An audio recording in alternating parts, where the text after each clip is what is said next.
گذشته یک کشتی ایستادم، کشتی روزباد، نام تجاری معروف در صنعت جهانی. چیزهایی که میدیدم به نظرم متعلق به آینده نزدیک بود. کشتی ایرانی که نام بزرگ روزباد بر روی بدنش حک شده، اما این نام بر تنه این کشتی سنگینی نمی‌کرد، چرا که شرکت‌های بزرگ جهانی سیاست‌هاشون رو از تعرفه‌های دولت جدا کرده بودند. یعنی این شرکت‌های جهانی، این امپراتوری‌های بزرگ تجاری که غول‌های ثروت‌ساز هستند، به فعالیت‌های خود در هر شرایطی ادامه می‌دهند. در واقع جهان تصمیم گرفته بود سیاست‌ها رو با قدرت‌های نظامی کنترل کنه، اما چراغ تجارت جهانی در همه جای دنیا در تک تک کشورها روشن باقی بمونه، چرا که این چرخه به اکوسیستم بازارها و صنعت‌های بزرگ و کوچک کمک بسیاری می‌کند. این چراغ‌ها شرکت‌های بزرگ را زنده نگه می‌دارند و مسبب رشد بیشتری می‌شوند و حکومت‌های صاحب این شرکت‌ها که سهم بزرگی از این تجارت‌ها دارند رشد و صعود بیشتری خواهند داشت. بنابراین همه چیز تحت کنترل است و اقتصاد به درستی در حال گردش است. اگر هنرمندی در کشورهایی که تجارتشان کوچکتر است به دنیا آمده و زندگی می‌کند، یا نخبه‌هایی که می‌توانند به چرخه اقتصاد جهانی کمک کنند اما در کشوری با اقتصاد کوچک متولد شدند، به راحتی می‌توانند به بازار جهانی متصل شده و سود برسانند. کشتی ایرانی را با برند روزباد در دریای خلیج فارس می‌دیدم،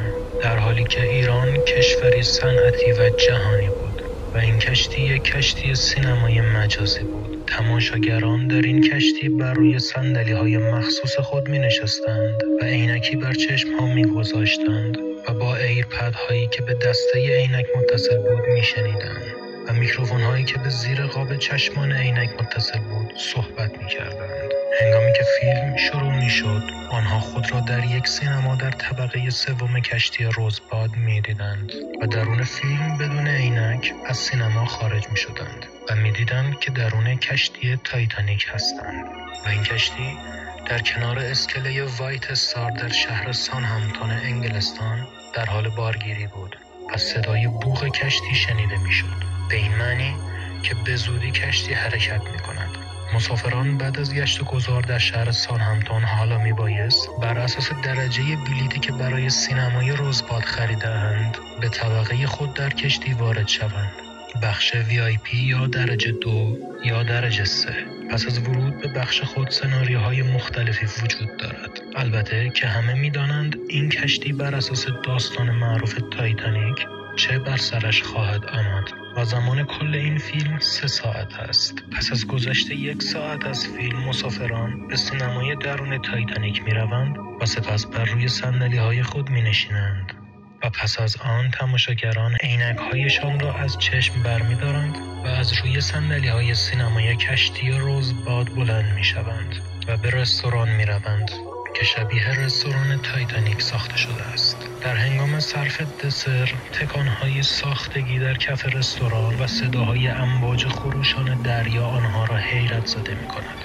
سپس از رستوران به سینمای روزباد و نشستن در جایگاه خود پس از گذاشتن عینک، سپس درون فیلم تایتانیک از روی صندلی بلند می‌شوند و همگی بر اساس داستان‌های فرعی که برای هر صندلی به طور متفاوت طراحی شده است درگیر داستان می‌شوند و راه خود و تجربه خود را سپری می‌کنند. مثلا شخصی به دنبال کیف پولش میگشت تا اینکه کسی که کیف پولش را دزدیده بود را درون یک قایق در حال فرار گرفت، اما بسیار دیر شده بود چرا که قایق نزدیک کشتی دزدان دریایی ایستاده بود.